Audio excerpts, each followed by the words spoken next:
자, 우리 지난 시간 우리가 하나님의 전신갑주를 입으라, 구체적으로 하나님께서 우리에게 말씀하고 계시죠. 그래서 하나님의 전신갑주를 입어야 될 필요성을 우리가 살펴보았고요. 이제 오늘과 다음 주에 2주에 걸쳐서는 그렇다면 이 하나님의 전신갑주가 무엇으로 되어 있느냐, 구성 요소들을 살펴보도록 하겠습니다.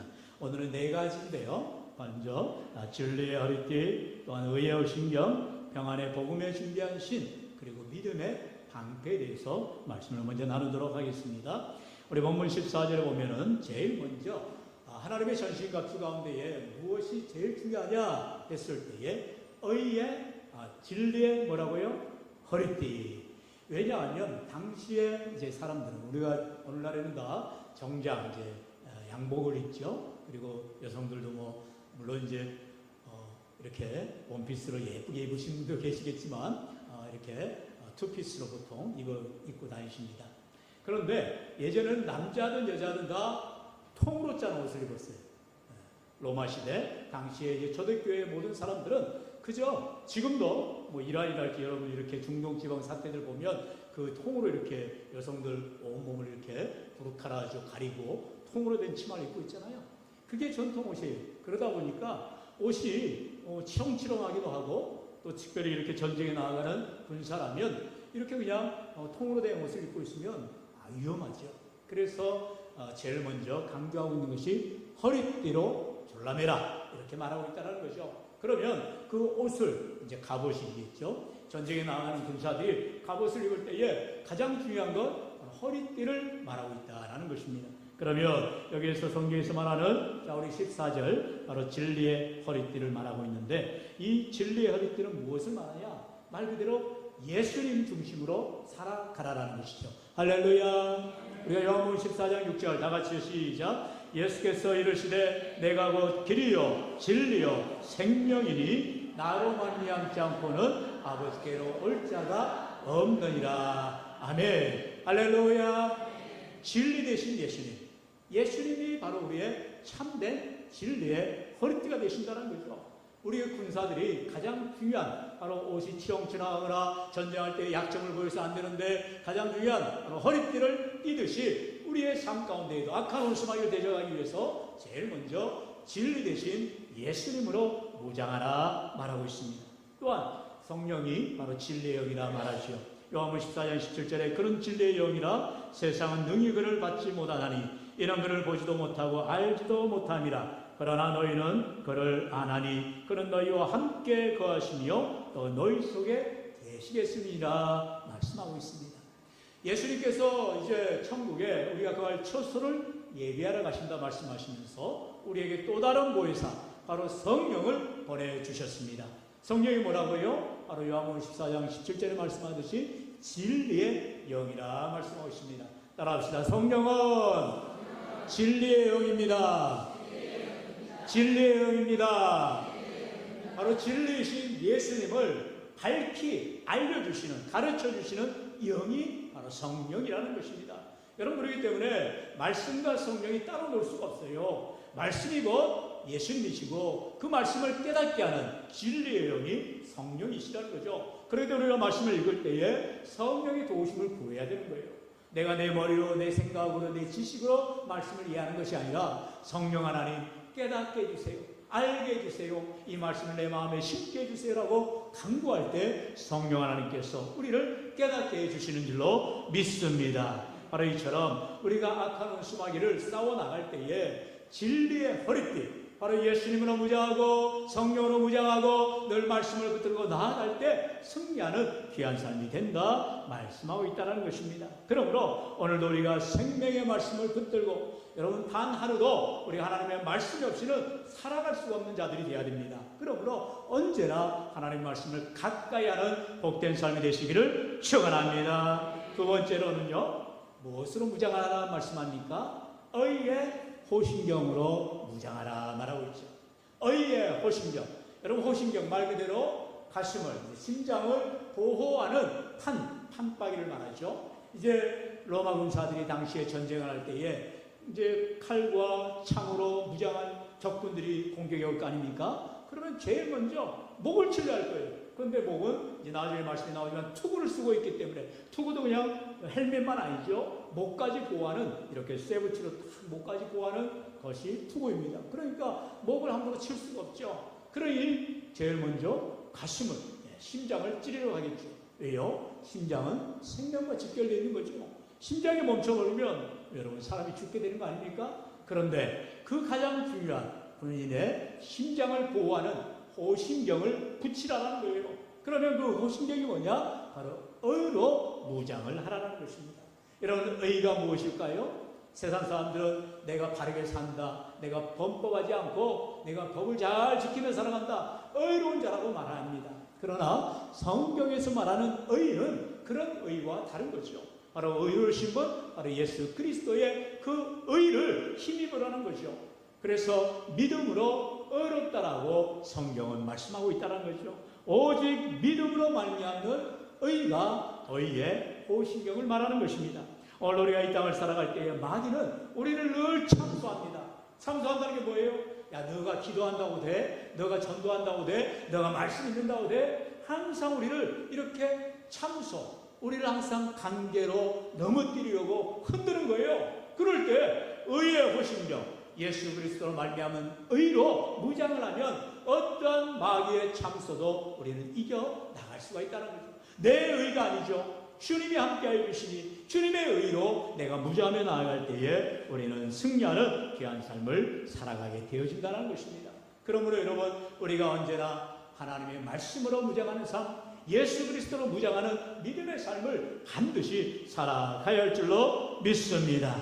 세 번째로 하나님의 전신갑주로 무장해야 될 때에 세 번째로 강조하는 부분은 바로 평안의 복음이 준비한 신을 신으라 말하고 있어요. 여러분, 지금은 군인들이 다 군대 가면 월커라 하죠. 발목까지 보호하는 이 군화를 줍니다. 얼마나 단단한지 몰라요.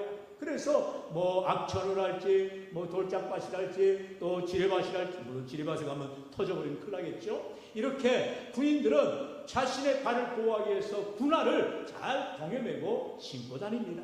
여러분, 그와 같이 지금 로마의 군사들이 이제 전쟁을 할 때의 가장 큰 무장이 뭐냐? 바로 신을 신어야 되는 거예요. 그러나 당시의 로마나 중동지방은 이제 사막기후이기 때문에 샌들을 신어야 됩니다. 지금처럼 가죽으로 된 그런 군화가 아니에요. 뭐 종아리까지 올라오는 그런 군화가 아니라는 거죠. 그러면 샌들을 신는데 이 샌들이 얼마나 위험해요. 그런데 이 로마의 군사들은 그 샌들의 발바닥에 이제 징으로 무장을 하는 거예요. 그래서 위험한 곳에 밟을 때 뭐 뾰족한 곳이나 못이나 이런 곳에서 이제 샌들을 뚫고 나오지 않도록 이 신의 바닥에다가 징을 무장을 하는 것입니다. 이처럼 평안의 복음이 준비한 신을 신는다는 것은 바로 하나님의 말씀, 또다시 복음을 말씀하죠. 우리가 어디를 가든 하나님의 말씀을 붙들고 나아갈 때에 주의 말씀은 내 발의 등이요 내 길의 빛이다. 시편 기자의 고백처럼 어디를 가도 하나님께서 우리의 발걸음을 붙들어 주시고 함께하여 주시는 줄로 믿습니다. 사랑하는 성도 여러분, 이처럼 우리 하나님께서 우리에게 하나님의 전신갑주로 무장하라 할 때에 언제나 우리가 진리의 허리띠를 띠고 의의 호신경을 붙이고 평안의 복음에 준비한 신을 신는 무장들을 해야만 하는 것입니다. 그리고 마지막으로 오늘 살펴볼 네 번째 하나님의 전신갑주는 무엇이냐? 바로 믿음의 방패를 들라는 것입니다. 왜 믿음의 방패를 들어야 되느냐? 오늘 성경 그렇게 말하지요. 우리 한번 같이 다시 한번 읽어볼까요? 우리 16절 같이요. 시작. 모든 것 위에 믿음의 방패를 가지고 의로서 능히 악한 자의 모든 불화살을 소멸하고. 아멘. 불화살이 달려온다는 거예요. 전쟁을 하게 되면 어떻게 해서든 적군을 무너뜨리게 하기 위해서 멀리서 화살에다가 끝에 촉에다가 불을 붙이는 거예요. 그리고 멀리 쏩니다. 그러니 그 불화살들이 수천 수만 발이 날아옵니다. 그러면 뭘로요? 방패로 막아내야 되는 것입니다. 방패가 그냥 방패가 아니죠. 그렇게 불화살이 날아올 때에 튕겨나가도록 금속판으로 무장되어 있는 거예요. 여러분, 영화나 옛날 그런 성화들을 보면 그렇게 큰 방패로 군인들이 무장한 것을 보게 됩니다. 이와 같이 우리에게 불화살이라고 하는 악한 사단이 쏘는 그 공격 무기 앞에서 믿음의 방패를 가지라는 거예요. 무슨 방패요? 믿음의 방패를 가지라는 거죠. 믿음이 연약한 자는 불화살이 쏘면 그냥 맞아 꼴까락 하는 거예요. 그러나 믿음으로 무장하는 자에게는 그 방패가 어떤 불화살이 달려들어와도 막아내준다는 거죠. 그만큼 믿음이 중요하다는 것입니다. 어떠한 믿음이요? 예수님이 나를 지켜주신다, 주님이 나와 함께 하신다, 이 믿음으로 나아갈 때에 마귀의 어떠한 불화살을 공격해도 능히 이겨낼 줄로 믿습니다. 여러분 다니엘서 3장에 보면은 이제 다니엘의 세 친구들도 다니엘과 똑같이 바벨론의 포로로 잡혀갔어요. 그런데 그 당시에 이제 느부갓네살 왕이 금신상을 높이 짓습니다. 다니엘 3장에 보면은 그 금신상을 높이 세워놓고 모든 신하들 하여금 이 금신상 앞에 절하라, 절하지 않으면 저 검문불 속에 집어던져버리겠다, 이렇게 엄포를 놓습니다.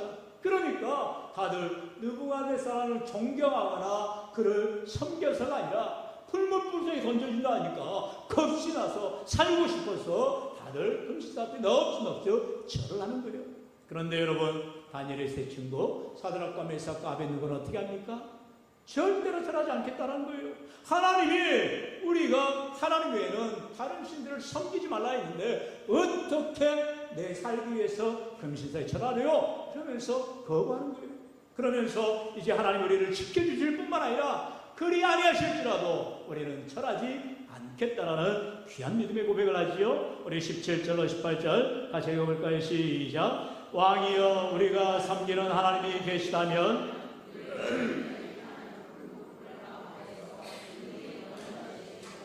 왕의 손에서도 건져내시리이다. 그렇게 하지 아니하실지라도 왕이여, 우리가 왕의 신들을 섬기지도 왕이 세우신 금신사에게 절하지도 아니할 줄을 아옵소서. 아멘. 할렐루야.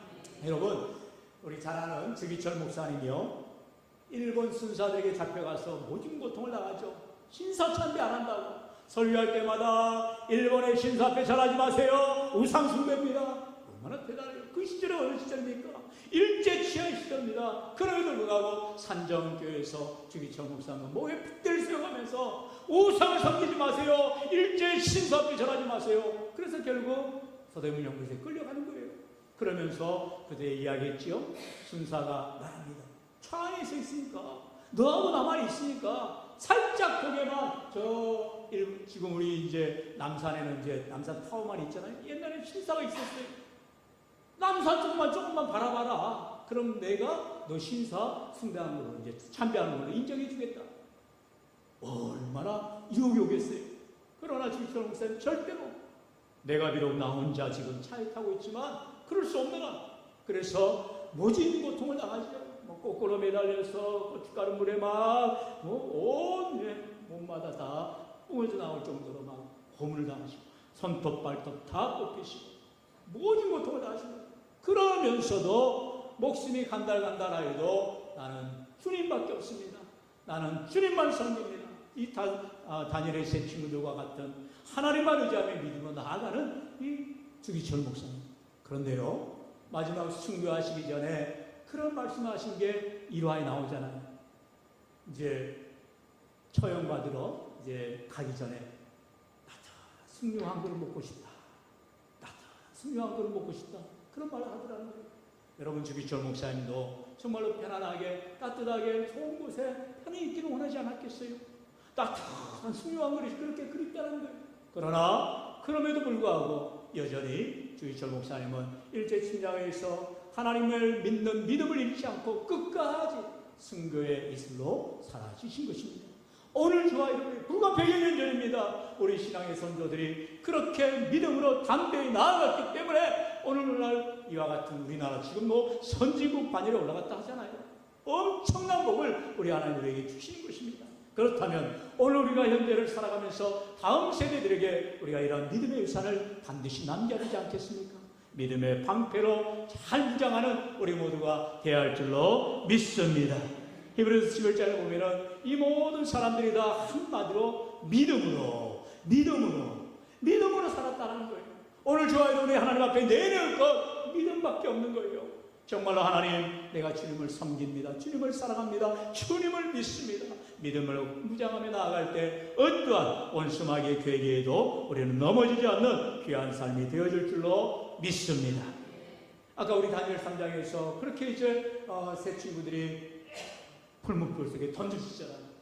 이제 던져졌어요. 그런데 자세히 보니 어떤 일이 일어납니까? 세상에 던져진 건 3명인데 4명이 모이더라는 거예요. 누구나 사람이 깜짝 놀랍니다. 자세히 가서 보니까 천사가 이 다니엘의 세 친구들을 머리털 하나 상치 않도록, 불타지 않도록 보호해 주시더라는 것입니다. 할렐루야. 오늘 우리 인생 가운데에 이처럼 하나님을 의지하고 믿음으로 나아가는 인생들 가운데에 하나님이 보호해 주시고 지켜주시고 함께하여 주시는 줄로 믿습니다. 우리 다시 한번 16절 다 같이 읽어볼까요? 시작. 모든 것 위에 믿음의 방패를 가지고 이로써 능히 악한 자의 모든 불화살을 소멸하고. 아멘. 이와 같은 진리의 어리기로 의의 호심경으로 평안의 복음의 신으로 믿음의 방패로 무장하고 나아가 하나님 앞에 영광 돌리는 우리 모든 믿음의 권속들 되시기를 주의 이름으로 간절히 축원합니다. 축원합니다.